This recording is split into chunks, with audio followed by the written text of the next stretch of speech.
Good morning students, आपकी social की worksheet number 36 आ गई है। हमारा इकोनॉमिक्स का चैप्टर चल रहा था पॉवर्टी एज अ चैलेंज।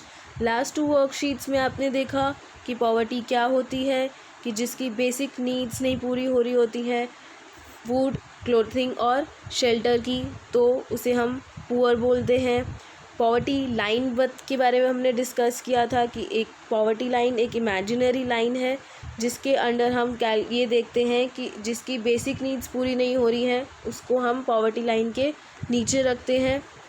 ठीक है, हमने एक इम्पॉर्टेंट टॉपिक ये पढ़ा था कि पॉवर्टी के कॉजेज़ क्या थे, यानी पॉवर्टी किस वजह से इंडिया में इतनी ज़्यादा फैली। ठीक है, आपने पढ़ा था कि ब्रिटिशर्स के आने की वजह से बहुत ज़्यादा इंडियंस को अपॉर्चुनिटीज़ नहीं मिलती थी एम्प्लॉयमेंट में।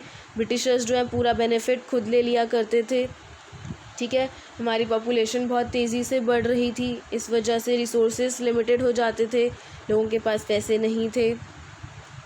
हमारी एजुकेशन जो थी वो बहुत ज़्यादा ख़राब हो गई थी, जिसकी वजह से स्किल्ड लेबर नहीं मिलता था। एजुकेशन की कमी की वजह से लोगों को काम नहीं करना आता होता था। ठीक है, तो ये सारे हमारे जो कॉजेज़ थे हमने लास्ट वर्कशीट में देखे थे। आज हम बात करेंगे कि हम अपनी इस पॉवर्टी को किस तरह से कम कर सकते हैं। ठीक है, तो इसमें हम 2 टाइप के मेजर्स देख रहे हैं। पहला देखेंगे प्रमोशन ऑफ इकोनॉमिक ग्रोथ, यानी अगर हमारी इकोनॉमिक ग्रोथ अच्छी होती है तो हम लोग कह सकते हैं कि पॉवर्टी को हम रिड्यूस कर सकते हैं। दूसरा है टारगेटेड एंटी पॉवर्टी प्रोग्राम्स, यानी हम कुछ ऐसी पॉलिसीज़ बनाएं, कुछ ऐसे प्रोग्राम्स बनाएं जिसकी हेल्प से हम लोगों की पॉवर्टी को रिड्यूस कर सकें, उनको काम देकर, उनको बिजनेसेस में हेल्प करके। इस तरह की पॉलिसी जब गवर्नमेंट बनाती है उनको हम बोल देते हैं एंटी पॉवर्टी प्रोग्राम्स। चलिए अब हम ये एक साथ देखेंगे। पहला पॉइंट हमारा था प्रमोशन ऑफ इकोनॉमिक ग्रोथ। अब इसका मतलब क्या है, ध्यान से सुनो। जब कोई भी पर्सन कोई भी काम करते हैं उसके बदले उसे पैसे मिलते हैं, यानी उसे सैलरी मिलती है या फिर वेजेस मिलते हैं। ठीक है, अब जब उसके हाथ में पैसे आएंगे तो वो पैसे अपने ऊपर खर्च करेगा, यानी कुछ खरीदेगा, कुछ खाने के लिए खरीदेगा, कुछ पहनने के लिए खरीदेगा, या फिर वो अपने घर पर खर्च करेगा।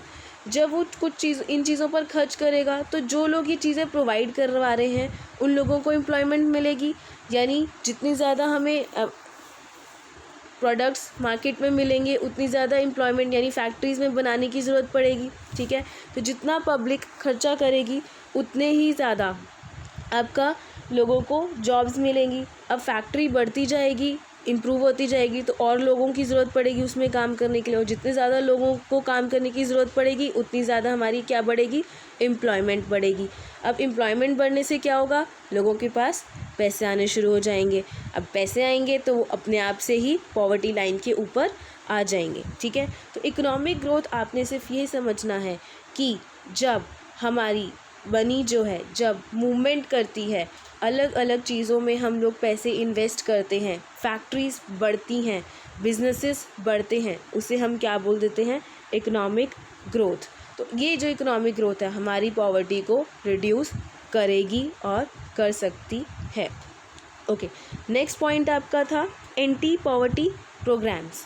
अब हम एक बहुत इम्पॉर्टेंट प्रोग्राम की बात करते हैं जिसका नाम है Mahatma Gandhi National Rural Employment Act 2005। अब ये एक्ट क्या कहता है, वो ये कहता है कि अगर किसी भी हाउस होल्ड में, किसी भी फैमिली में अगर किसी के पास जॉब नहीं है तो सरकार जो है इस एक्ट के अंडर उसे 100 डेज़ की जॉब देगा, 100 डेज़ की एम्प्लॉयमेंट देगा, जिसके अगेंस्ट उसको पैसे दिए जाएंगे, यानी सैलरी या फिर वेजेस दिए जाएंगे, उसे पगार मिलेगी। ठीक है, अब अगर गवर्नमेंट ये प्रोवाइड नहीं कर पाती है तो भी वो उसके लिए क्या देगी, अनएम्प्लॉयमेंट अलाउंस देगी। ठीक है, कि अगर वो 100 दिन का काम सरकार उसे नहीं दिला पाती है तो उसके बदले उसे कुछ अमाउंट दिया जाएगा जिसके बेसिस पर वो अपना घर का खर्च चला सकता है। ठीक है, इसी तरह और पॉलिसी प्रोग्राम्स हैं जैसे नेशनल फूड प्रोग्राम, प्रधानमंत्री रोज़गार योजना, जिसके अंदर हम क्या देखते हैं कि हम यूथ को यानी यंग यूथ को बिजनेस सेटअप करने के लिए वो देते हैं, हेल्प करते हैं और उन्हें आगे इंडस्ट्रीज़ में भी इन्वेस्ट करने की हेल्प करते हैं। दूसरा, रूरल एम्प्लॉयमेंट जनरेशन प्रोग्राम जो हमारा 1995 में शुरू हुआ, और उसमें क्या था, इसी तरह बिजनेसेस और इंडस्ट्रीज़ में इन्वेस्ट करने के लिए हमने स्मॉल टाउन्स और रूरल एरियाज़ में अपॉर्चुनिटीज़ दी। ठीक है। दूसरा है स्वर्ण जयंती ग्राम स्वरोजगार योजना जो 1999 में स्टार्ट हुई। इसमें भी पुअर फैमिलीज़ को सेल्फ हेल्प की ग्रुप से हमने क्या दिया, फंड्स दिए, जिसकी हेल्प से उन्होंने अपने बिजनेसेस को बढ़ाया और इम्प्रूव किया। नेक्स्ट है प्रधानमंत्री ग्रामोदय योजना।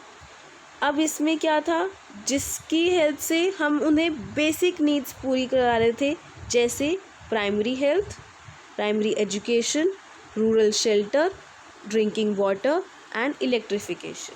ठीक है, यानी बेसिक नीड्स हमारी पूरी हुई, एजुकेशन, शेल्टर, वाटर और इलेक्ट्रिफिकेशन यानी बिजली उपलब्ध कराई। कम दामों पे आप लोग सुनते हो कि सब्सिडीज़ देती हैं गवर्नमेंट, तो इन पॉलिसीज़ की हेल्प से हमने क्या किया, लोगों के ऊपर उनकी जो खर्च करने की ताकत है उसको इम्प्रूव किया सब्सिडी देकर।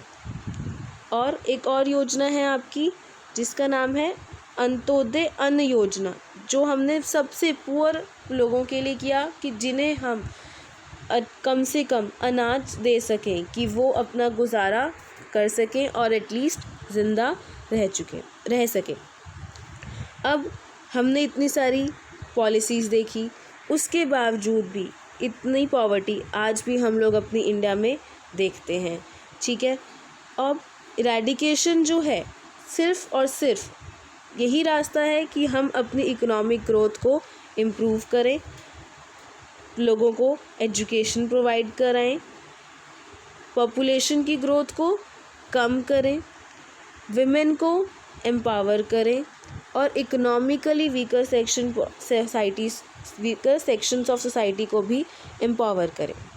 हम एक बार इसको देखते हैं कि एजुकेशन मिलेगी तो लोगों के अंदर स्किल आएगी, जॉब्स उनको मिल पाएंगी आसानी से।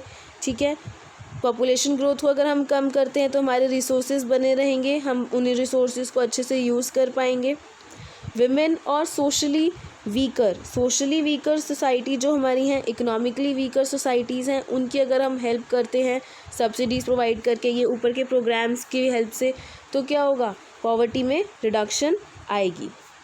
और आज के टाइम में पॉवर्टी में सिर्फ रोटी कपड़ा और मकान देना भी काफ़ी नहीं है, बल्कि हमें उन्हें एजुकेशन भी देनी होगी, उन्हें हेल्थ केयर फैसिलिटीज़ भी प्रोवाइड करानी होगी, उनकी एम्प्लॉयमेंट को सिक्योरिटी भी देनी पड़ेगी ताकि वो उन्हें ये डर ना रहे कि उनकी जॉब्स चली जाएंगी, और उन्हें कॉन्फिडेंस और रिस्पेक्ट भी देना होगा, जिसकी हेल्प से हम अपनी पॉवर्टी को इंडिया में इरेडिकेट कर पाएंगे।